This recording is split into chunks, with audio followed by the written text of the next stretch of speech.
प्यार करते हैं, लेकिन मधु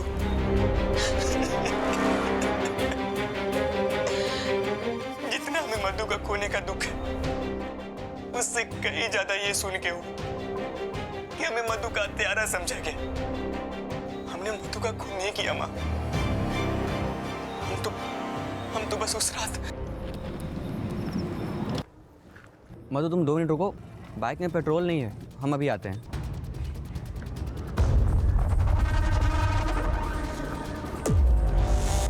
मधु, मधु, मधु, मधु, मधु, मधु क्या हुआ? मधु, मधु आगे खोलो, मधु आगे खोलो, क्या हुआ तुझे?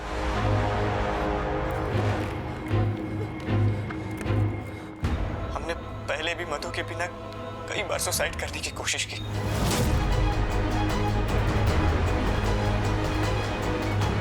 पर कर नहीं पाए। राज,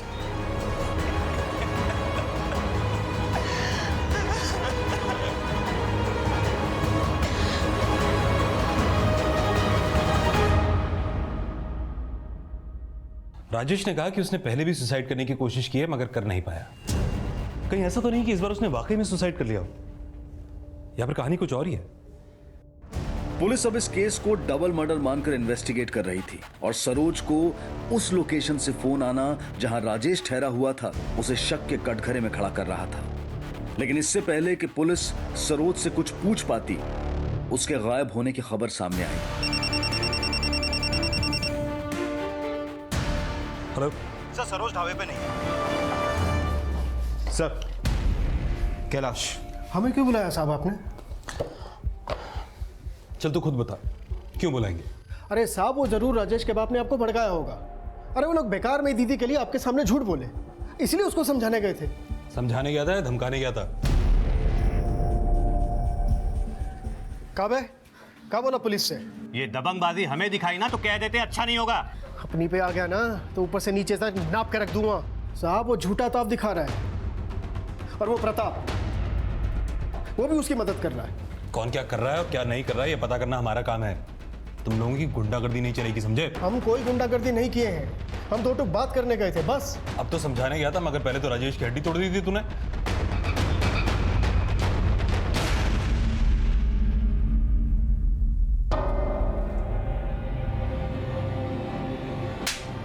आज के बाद भांजी के आसपास दिखाई भी दिया ना, अंत से मार देंगे तुम्हें। साहब, हमारी भांजी को बहकारा था, इसलिए ऐसा किए। ये बता, सरोज कहाँ है? नहीं जानते साहब।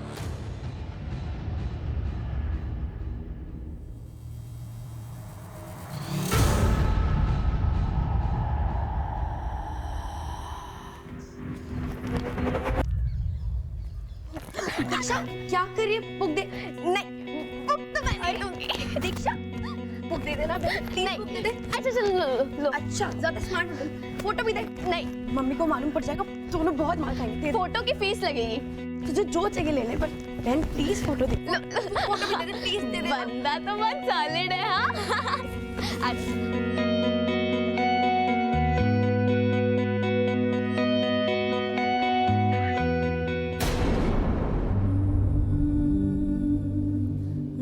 दीक्षा, दीक्षा, क्या हुआ बेटा?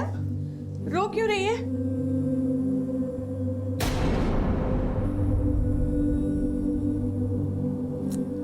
मत रो बेटा, चल तू उठ, कुछ खा ले। सुबह से कुछ भी नहीं खाया तुमने।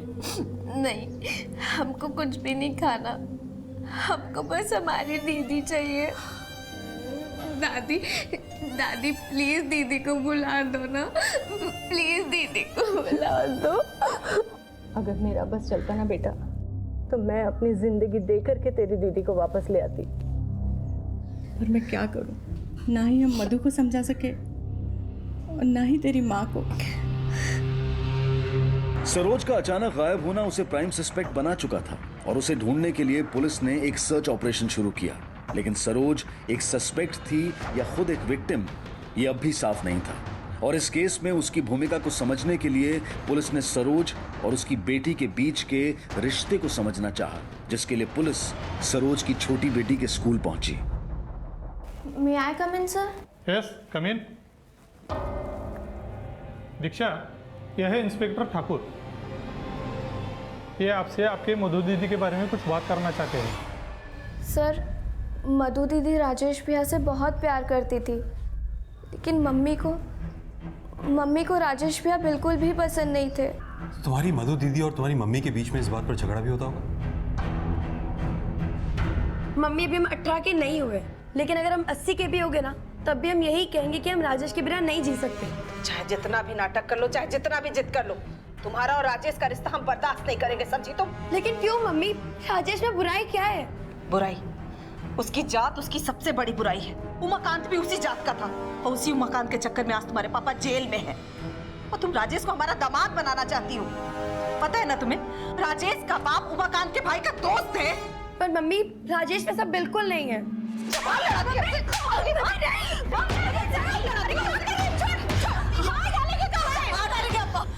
अगर राजेश के प्यार का भूत इसके सर से नहीं उतरा तो मार डालेंगे इसे, समझा लो इसे।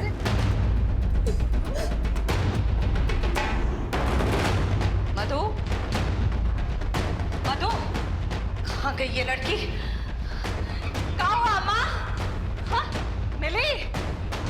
हाँ, नहीं। ए दीक्षा, ऊपर है क्या? नहीं मम्मी। नहीं, अरे कहे थे हम कि ध्यान दो इस पर, लेकिन नहीं, तुम लोगों को तो... जिस दिन मधु दीदी घर छोड़कर गई थी तो उन्होंने मम्मी के लिए एक लेटर भी छोड़ा था, लेकिन ये बात मम्मी ने किसी को भी नहीं बताई। वैसे आपको बोलने बताने लायक कुछ बचा नहीं है, लेकिन फिर भी बता देते हैं। हम राजेश के साथ जा रहे हैं, जल्दी से उससे शादी भी कर लेंगे। आप हमारी फिक्र मत करना। प्रणाम। आपकी मधु। लो, भाग गई आपकी लाडली। डर था हमको अम्मा इस बात का, तभी कहते कि नजर रखो उस पर नहीं। अरे अब हमको कोस के काम मिलेगा, जाकर ढूंढो उसे। जवान लड़की अगर घर से भाग जाती है ना, तो इज्जत की पखियां उधड़ जाती है। एक बार मिल जाइए, छोड़ेंगे नहीं उसको हम।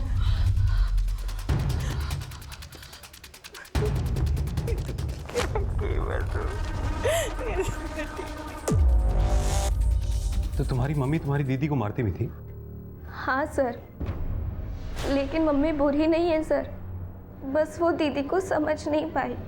तुम्हारी मधु दीदी और राजेश के रिश्ते से सिर्फ तुम्हारी मम्मी को प्रॉब्लम थी या तुम्हारी दादी को भी इससे परेशानी थी?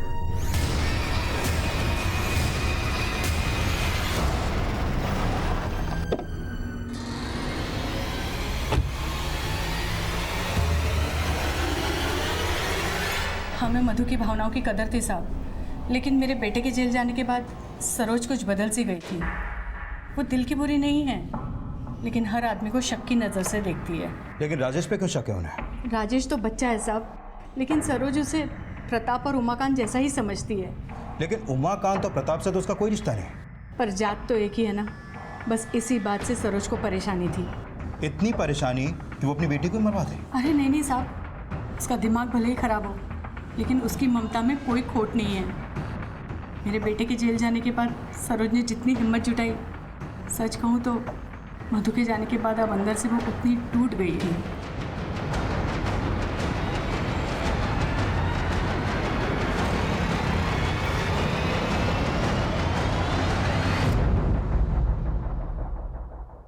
ए, तू जानता नहीं मेरे को? तेरे ढाबे को आग लगा के जला दूंगा। क्या बोला तू? हाँ, क्या बोला तू? ढाबे को आग लगाएगा? हाँ, और तुमको आग लगा देंगे। अपना खून पसीना बहा के बनाया है राज जी ने, हाँ? तुम इसको हाथ लगाओगे, आग लगाओगे? ए बाबू, दे डाला, ढाबे को आग लगाएगा? हाँ, बोले थे ना आग लगाओगे ना, आग लगाओगे। अरे आग लगा देंगे तुमको। हाँ, साला हमारे ढाबे को हाथ लगाएगा। हिम्मत से काम लीजिए, सब ठीक हो जाएगा दीदी। क्या हिम्मत से काम ले? राज जी के ढाबे को तो हम संभाल ले, पर उनका बेटे, अरे जब वो जेल से आएंगे तो हम उनको कहाँ जवाब देंगे कि हम उनके मधु को नहीं संभाल पाए।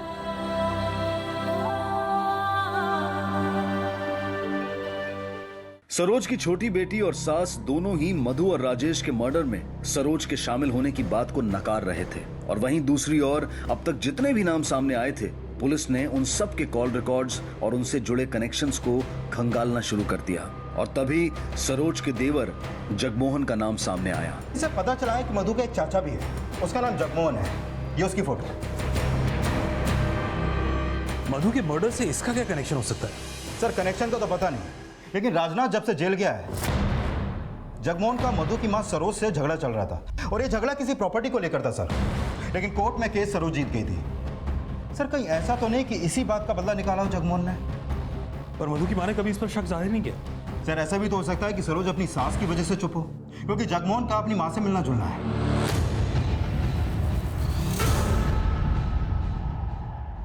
सर आप हमको बेकार इस मामले में घसीट रहे हैं, हमारा कोई लेना देना नहीं इस मामले से। मगर तेरा सरोज के साथ झगड़ा है और तेरी माँ सरोज के साथ रहती है और तुझसे भी मिलती है। चक्कर क्या है? माँ है साहब, मिलेगी। सरोज भाभी थोड़ी ना रोक सकती हैं। सरोज से क्या झगड़ा है तेरा? सर 10 साल पहले भाई साहब ने एक जमीन खरीदी थी 8 लाख में, उसमें 2 लाख मैंने दिए थे। भाई साहब के जेल जाने के बाद मैंने पैसे के बदले जमीन में हिस्सा मांगा, तभी से सरोज भाभी हमें दुश्मन समझ बैठी। और इसीलिए तूने सरोज की बेटी मधु को जान से मार दिया? मैंने कुछ नहीं किया सर, मधु को सरोज भाभी ने ही मारा होगा। अपने लोगों को भी शक की नजर से देखती हैं, हमें माँ से भी उन्होंने ही दूर किया।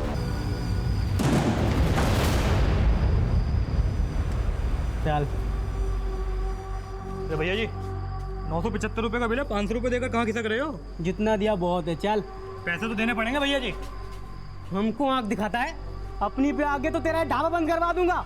अगर सरोज दीदी ने सुन लिया ना तो खाने लायक बचोगे ना पचाने लायक। अबे कौन है तेरी सरोज दीदी है ये तो इतना कर दिखा रहा है? क्या है रे? हाँ? पढ़ाई लिखाई की उम्र है इसीलिए समझा रहे हैं, गुंडागर्दी अच्छी चीज नहीं होती, समझे? फिर भी अगर ज्यादा खुजली है ना तो बोल, खोलू तेरा आंटी ना। सॉरी दीदी, गलती हो गई। ये ले भाई, ठीक है ना? सॉरी दीदी।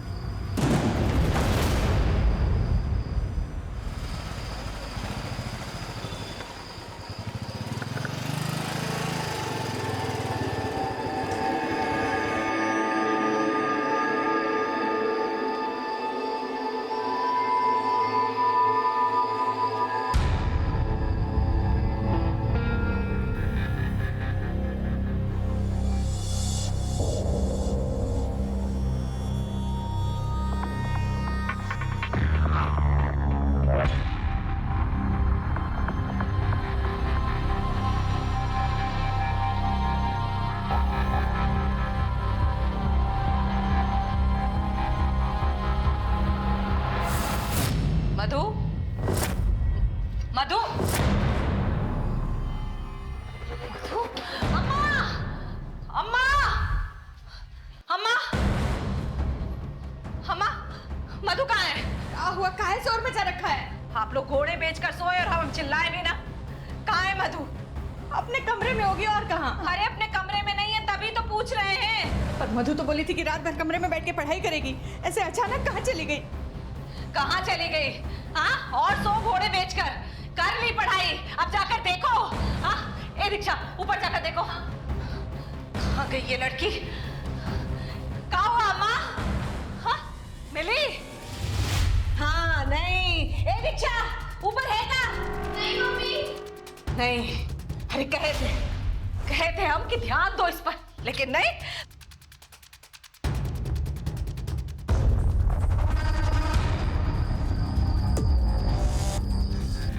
मधु जिस लड़के के साथ भागी उसका नाम क्या है? राजेश, 1 नंबर का लफंगा है साहब, उसी ने हमारी लड़की को भड़काया है। ये राजेश रहता कहाँ? हमारे घर से थोड़ी ही दूर पर।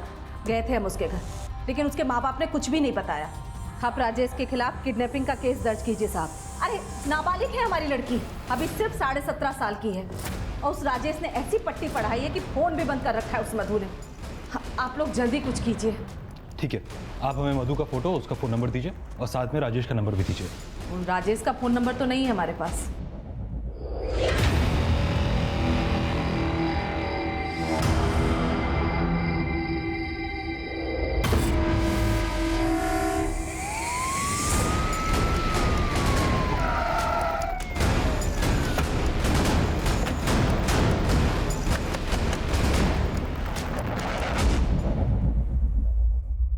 राजेश यहीं पे रहता है?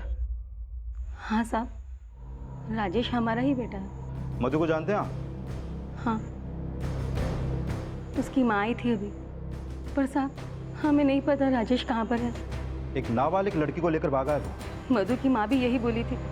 राजेश के पापा भी काफी देर से गए हैं उसे ढूंढने के लिए, अब तक नहीं लौटे। राजेश का फोन नंबर दीजिए। 98।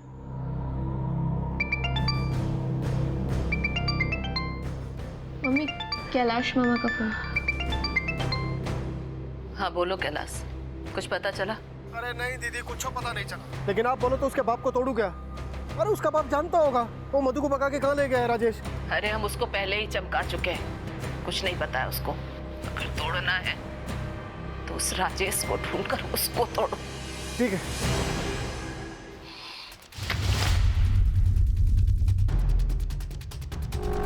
आप जिस नंबर को डायल कर रहे हैं वो इस समय स्विच्ड ऑफ है। भाई, आपने राजेश को कहीं देखा है? राजेश यहाँ आया था क्या? आप लोगों ने सुबह से राजेश को नहीं देखा? हेलो, राजेश मिला? कौन बोल रहा है? सब इंस्पेक्टर विवेक राणा। सर, हम राजेश को ढूंढने ही निकले हैं। बहुत देर से ढूंढ रहे हैं लेकिन कुछ पता नहीं चला।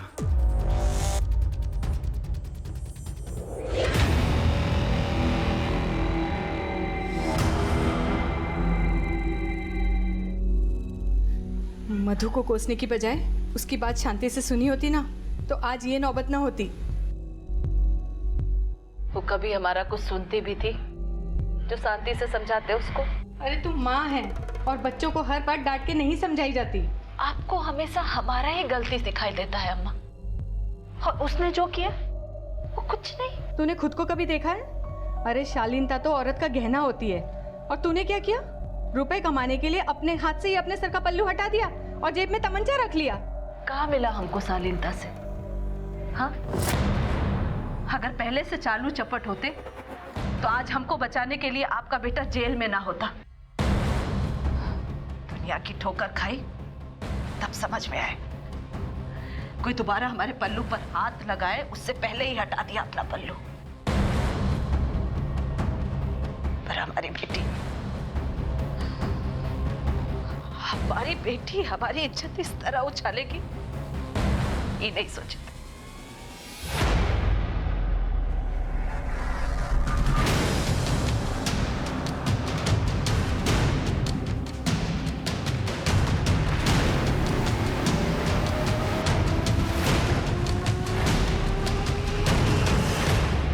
मम्मी, आप प्लीज दीदी को गलत। तुम उसकी तरफदारी मत करो। उसने हमको उसी स्थिति में लाकर खड़ा कर दिया जिसे बदलने की हम 5 साल से कोशिश कर रहे थे।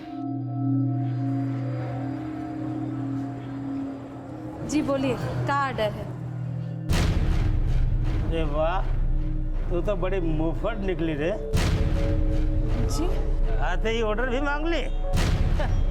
चल गाड़ी में चल, मुझे वही ऑर्डर भी देते हैं जी, वो भी टिप के साथ। चलिए, छोड़िए हमारा। थप्पड़ मार दिए।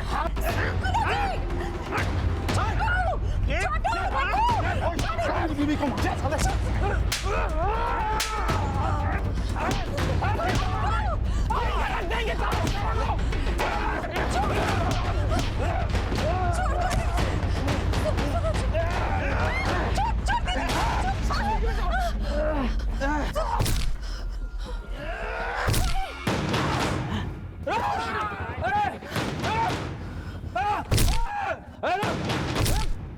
भैया भैया भैया भैया भैया भैया उठो उठो भैया भैया भैया भैया भैया भैया उठिए उठिए भैया भैया।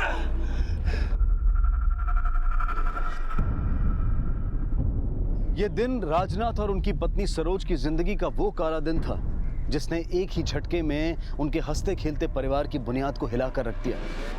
माना कि गलत करना और सहना दोनों ही गलत हैं, लेकिन कीचड़ में पत्थर फेंकने से छींटे हम पर भी गिर सकते हैं। राजनाथ को उमाकांत की गैर इरादतन हत्या के जुर्म में 7 साल की सजा सुनाई गई।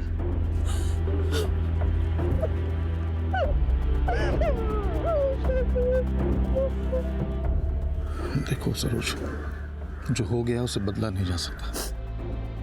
अम्मा दीक्षा और मधु की जिम्मेदारी तुम्हें संभाल ली, और डर के नहीं, हिम्मत से। चलो। कैसे करेंगे हम अकेले ये सब? करना है तुम्हें।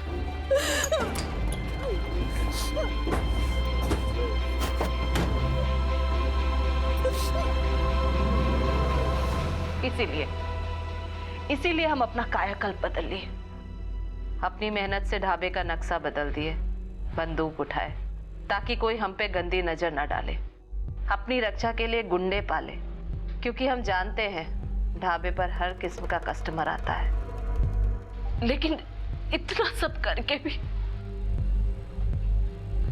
हम मधु को काबू नहीं कर पाए।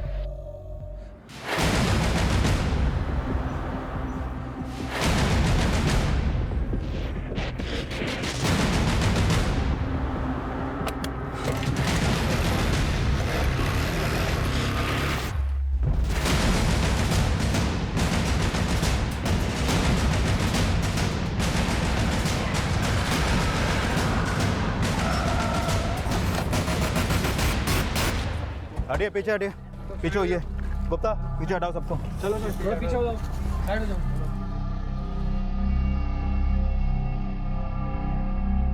सर ये तो मधु है, इसी की माँ ने कल रात को उसके गायब होने की रिपोर्ट लिखवाई थी, जो अपने बॉयफ्रेंड राजेश के संग भागी थी।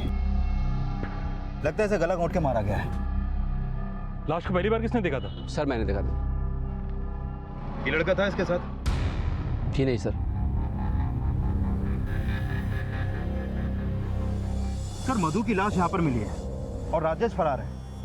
कहीं ऐसा तो नहीं कि राजेश ने मधु को मारा और अब फरार हो गया?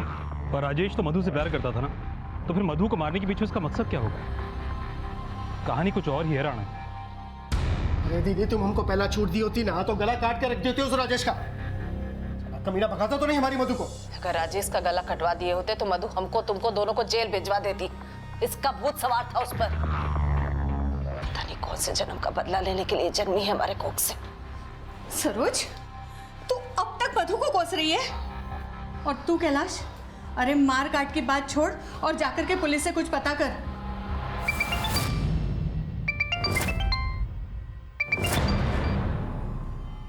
हेलो,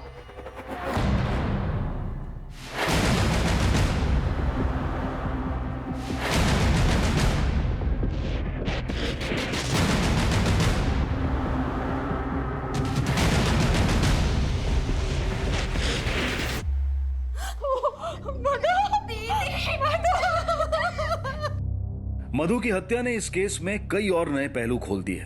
उसकी हत्या किसने और किस इरादे से की थी? क्या इसमें उसकी मां सरोज का कोई हाथ था, जिसे परिस्थितियों ने इतना कठोर बना दिया था कि वो अपने मान को बेचने के लिए किसी भी हद तक जा सकती थी? क्या वो राजेश था जो अब तक फरार था और प्राइम सस्पेक्ट भी था? क्या राजेश के पिता की इस हत्याकांड में कोई भूमिका थी, या फिर कोई ऐसा एंगल था जिससे पुलिस अब तक अनजान थी? इन सवालों के साथ पुलिस राजेश के माता पिता से मिलने उसके घर पहुंची। साहब, अब मानते हैं कि राजेश ने मधु को भगाकर अच्छा नहीं किया, लेकिन वो मधु से बहुत प्यार करता था। वो उसका खून कभी नहीं कर सकता। अगर खून कर नहीं सकता तो फिर गायब क्यों है? ये सवाल तो आप मधु की मां से ही पूछिए। हमें तो ऐसा लग रहा है कि राजेश को उसने ही अगवा किया है। कुछ दिन पहले राजेश को उसने धमकी भी दी थी। अरे ये क्या कर रहे हैं आप? बहुत चर्बी चढ़ी है। दोबारा अगर मधु से मिले ना तो जान ले लूंगी तुम्हारी। मर्डर मधु का हुआ है और आप लोग राजेश के गायब होने का इल्जाम मधु की मां सरोज पर लगा रहे हैं। सर, हो सकता है उसकी मां ने अपनी बेटी को मार के राजेश को अगवा किया हो। उनकी फैमिली क्रिमिनल है।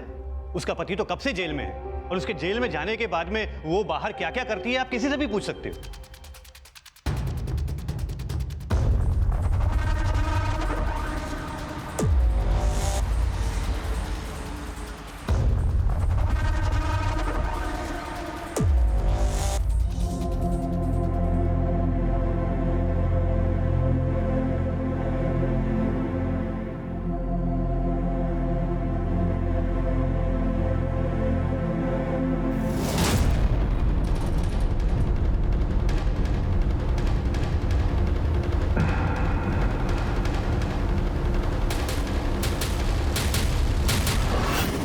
सर मधु की पोस्टमार्टम रिपोर्ट के मुताबिक उसकी हत्या उसका गला घुटने से हुई और सर हत्या का समय उसी रात 11 से 12 बजे के बीच है जिस रात वो राजेश के संग भागी थी।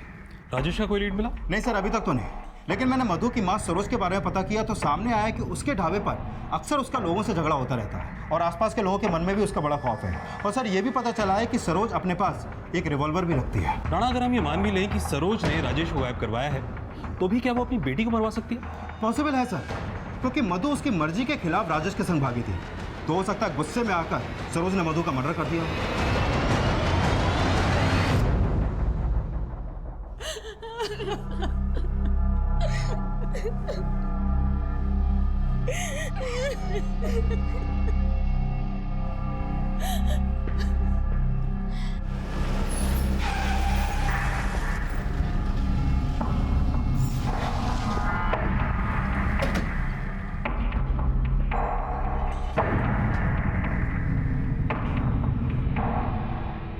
राजेश के घर वाले कुछ भी बक रहे हैं, आप उनका बात मानकर हम पर आरोप लगा रहे हैं। पर ये तो आप भी मानते हैं कि राजेश और मधु एक दूसरे से प्यार करते थे। भड़का रखा था उसने हमारी बेटी को, आप उसे ढूंढकर अंदर कीजिए ना साहब। राजेश को तो हम ढूंढ निकालेंगे सरोज जी, मगर कहीं ऐसा तो नहीं कि आप हमसे कुछ छुपा रही हैं? छुपा नहीं रहे, पछता रहे। अगर आज मधु हमको समझी होती ना तो उस लड़के के साथ कभी ना भागती। अरे उसकी जात वाले की वजह से आज हमारा पति जेल में सजा काट रहा है। मतलब? राजेश की जात वाले उमाकांत को हमारे पति ने मारा था और हमको तो लगता है कि उमाकांत के भाई प्रताप ने राजेश को सह देकर ये सब करवाया है साहब। आप गांव के सरपंच प्रताप की बात कर रही हैं? और किसकी बात करेंगे साहब? एक नंबर का कमीना है वो प्रताप, और उसका भाई उमाकांत वो भी कमीना था। सरोज, होश में बोल। साहब, वो दबंग लोग हैं। हम प्रताप का नाम लेकर के कोई मुसीबत मोल नहीं लेना चाहते हैं। इसने अभी जो भी कहा ना, आप उस पर ध्यान मत दो। क्यों ध्यान नहीं देंगे अम्मा? बेटी खोई है हमने, राजेश ने मारा हो या किसी और ने, छोड़ेंगे नहीं उसे। सर कहीं ऐसा तो नहीं कि ये दोनों सास बहू मिलकर इस केस को घुमाने की कोशिश कर रहे हो और शायद ये लोग प्रताप पर इसलिए शक जता रहे हैं ताकि मधु का मर्डर ऑनर किलिंग का मामला न लगे। पर अगर ये ऑनर किलिंग का मामला है तो मधु के मर्डर में राजेश के घर वालों का हाथ भी हो सकता है। राजेश के फादर ने हमें बताया कि मधु की मां ने मधु को मारकर राजेश को गायब कर दिया, पर यह भी तो हो सकता है कि राजेश के घर वालों ने मधु को मारकर राजेश को कहीं छुपा दिया हो।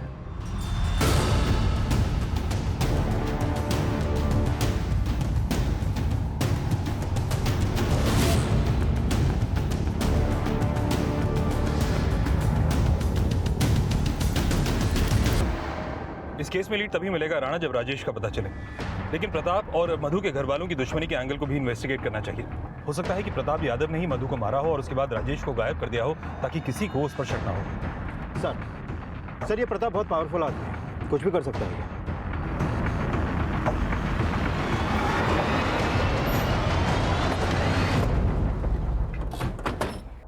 क्या बकवास कर रहे हो? सरोज की बेटी को मार के हमें क्या मिलेगा और राजेश को हम क्यों गायब करेंगे? वो तो हमारी ही जात वाला था। यही तो एक वजह हो सकती है। राजेश तुम्हारी जात वाला था मगर एक ऐसे घर की लड़की के साथ भाग रहा था जिसके साथ तुम्हारी दुश्मनी थी। राजेश हमारी जात वाला था लेकिन हमारा रिश्तेदार नहीं था, और उसका बाप तो सरोज के भाई को भी कूटने को कह रहा था। हमने साफ मना कर दिया। अगर हमें कुछ करना होता तो छुपकर नहीं करते, खुले में मारते उसे, जैसे कि सरोज के पति ने हमारे भाई को मारा। मधु की हत्या में क्या सरोज और प्रताप की दुश्मनी का वो काला इतिहास कोई वजह थी जिसकी सजा मधु के पिता राजनाथ प्रताप के भाई उमाकांत की हत्या करके भुगत रहे थे? इस एंगल में फिलहाल कोई भी सिरा जुड़ता हुआ नजर नहीं आ रहा था, लेकिन मधु की हत्या ऑनर किलिंग हो सकती थी, इस बात के संकेत पुलिस को मिल रहे थे। सरोज के भाई कैलाश के बारे में पता करो और प्रताप के बयान को भी वेरीफाई करो। पता तो चले कि राजेश का बाप कैलाश को पिटवाना क्यों चाहता था। राजेश और मधु के घर वाले शक के दायरे में थे और यह पता लगाने का प्रयास हो रहा था कि राजेश अब कहां था, क्योंकि यह सवाल बार बार उठ रहा था कि अगर मधु की हत्या में राजेश का कोई हाथ नहीं है तो उसके गायब होने का राज क्या था।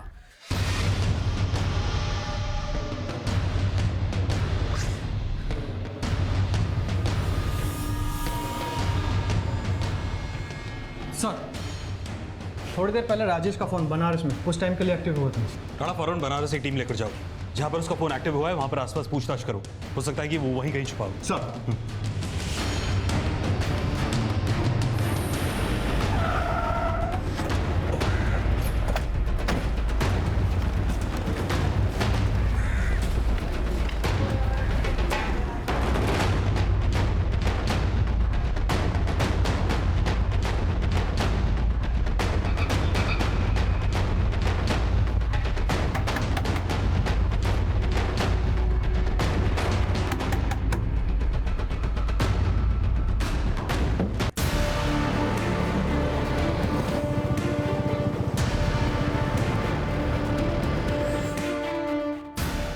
सीधा 4 किलोमीटर आगे, 4 किलोमीटर बाद राइट लेना।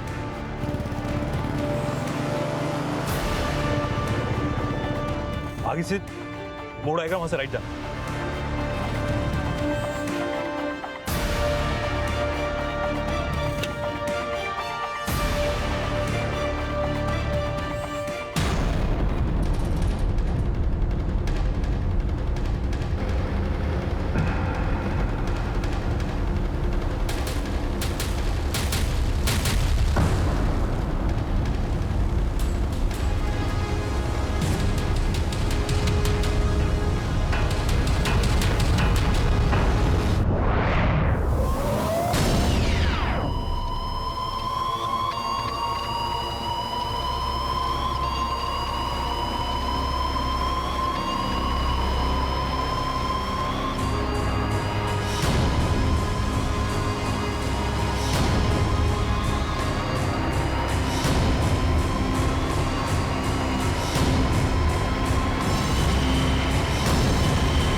सर ये तो राजनाथ है, सरोज का पति। इसे तो 7 साल की सजा हुई थी, बाहर कैसे आ गया? पुलिस ने जब पता किया तो सामने ये आया कि राजनाथ के अच्छे बर्ताव की वजह से उसकी सजा कम कर दी गई थी और राजनाथ की रिहाई मधु के मर्डर से करीब 16 घंटे पहले हुई थी। पुलिस अब ये पता लगाना चाहती थी कि रिहाई के बाद से राजनाथ अब तक गायब क्यों था। ज्यादा लाड प्यार ना कीजिए इसको, आजकल ये पढ़ती लिखती नहीं है मधु। अरे सब पढ़ लिख लेगी, अभी 4-5 साल की बात है, उसके बाद तो विदा होके जाना ही है इसको। पापा हम विदा होकर नहीं जाएंगे, बल्कि हम तो यहाँ बड़े होकर आप दोनों के साथ ढाबा संभालेंगे। मम्मी माना अब ये 18 के नहीं है, लेकिन अगर हम 80 के भी हो गए ना, तब भी हम यही कहेंगे कि हम राजेश के बिना नहीं जी सकते।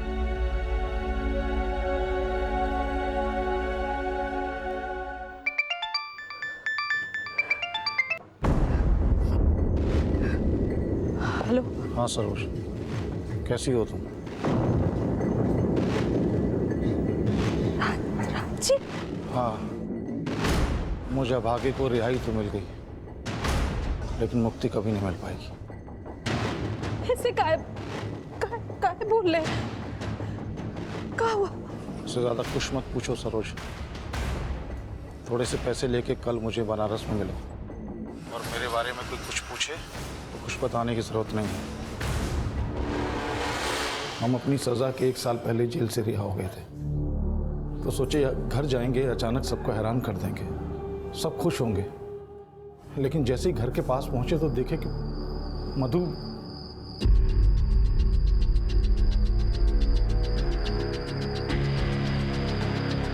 हमको जेल में सरोज ने कई बार बताया था कि मधु का उमाकांत के जात वाले से इश्क चल रहा है, जिसकी वजह से हम जेल गए थे सर। जब हमने राजेश के साथ मधु को देखा तो हमारा खून खोल गया सर। हमने उसका पीछा किया।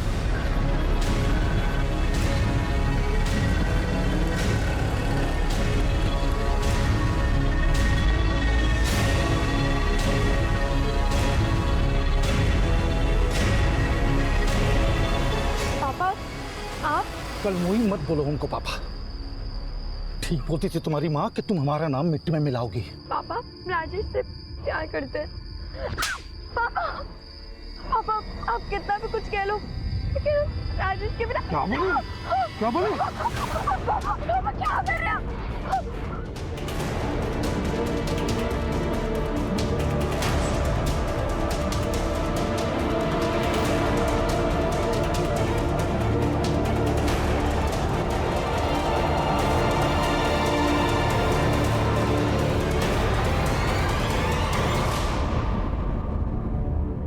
हम अपने गुस्से को काबू नहीं रख पाए सर, और हमसे और इसलिए तुमने राजेश को भी जान से मार दिया। और उसका वो वीडियो? नहीं नहीं नहीं सर, हमने राजेश कुछ नहीं किया सर। राजेश ने आत्महत्या की थी और जल्द ही उसकी पोस्टमार्टम रिपोर्ट से यह साफ होने वाला था, लेकिन मधु की हत्या उसके पिता के गुस्से का वो परिणाम था जिसका पश्चाताप अब उन्हें पूरी जिंदगी सलाखों के पीछे करना पड़ेगा।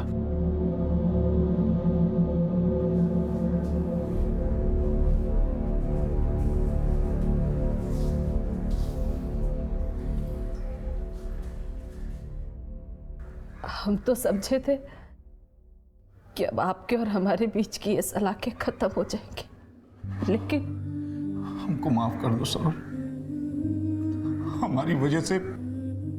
हम क्या कहें, हम तो आपकी दी हुई जिम्मेदारी संभालते रहे और आपका इंतजार करते रहे। इन सब के बीच हम इतना उलझ गए कि शायद मधु का ठीक से ध्यान नहीं दे पाए, लेकिन आपकी तो लाडली थी ना, बहुत प्यार करते थे ना आप मधु से। आप ही ने